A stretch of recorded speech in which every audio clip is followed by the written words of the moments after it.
بسم الله الرحمن الرحيم. إنا لله وإنا إليه راجعون.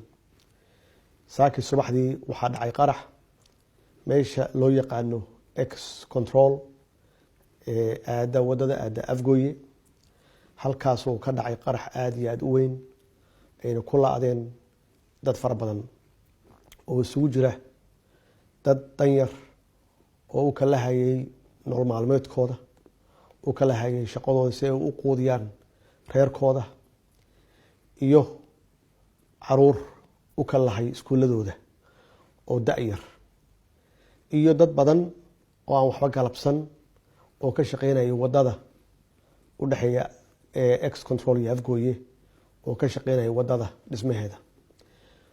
waxaan leeyahay waxay ahayn shuhado, ilaahay ha u naxariisto, jannadiisa iyo naxariistiisa allah siiyo, qaraabadooda iyo ehelkooda iyo asxaabtoodana samir iyo iimaan allah ka siiyo.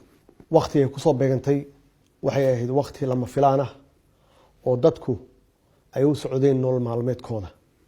ujeedka ka dambeeyana waxay ahayd inay ummadda Soomaaliyeed ay argagax galiyaan oo ay qalbi jabiyaan oo ay ku xasuuqaan fursad kasta ay u helayaan. waxaan leeyahay ummadda Soomaaliyeed iyo dawladoodu marna lama qalbi jabin karo, marna lagama hor istaagi karo horumarka dalkan iyo dibdhiskiisa. kooxdan argagixisada ah ee shabaab waa koox u shaqeysa argagixiso caalami ah oo loogu soo diray ummadda Soomaaliyeed, dalka Soomaaliyeed iyo shacabka Soomaaliyeed inay xalaaleystaan dhiigooda, ay xasuuqaan ummadda Soomaaliyeed, ay burburiyaan wax dhismo ah. shabaab wax ma dhisaan, waxbay dumiyaan.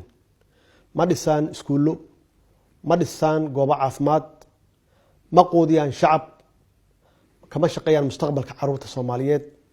waxay ka shaqeeyaan oo loo soo contract gareeyay oo loo howlgeliyay inay ummadda Soomaaliyeed ka hor istaagaan horumarka, inay laayaan shacabka Soomaaliyeed, inay laayaan caruurta Soomaaliyeed iyo mustaqbalka dalkan uu leeyahay.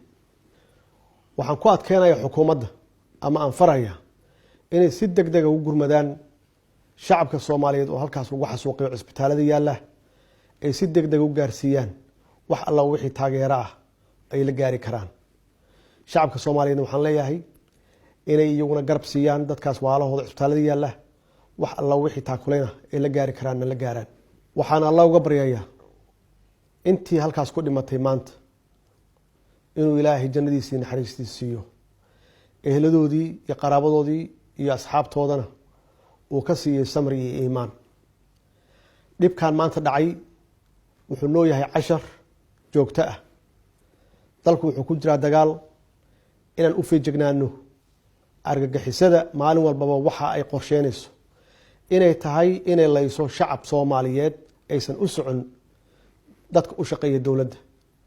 waxaa loo baahan yahay inay arinta maanta dhacday oo argagixisada ah oo naxdinta leh inay namideyso oo aan hal meel uga soo wada jeesano la dagaalanka argagixisada iyo cidda la shaqeysata.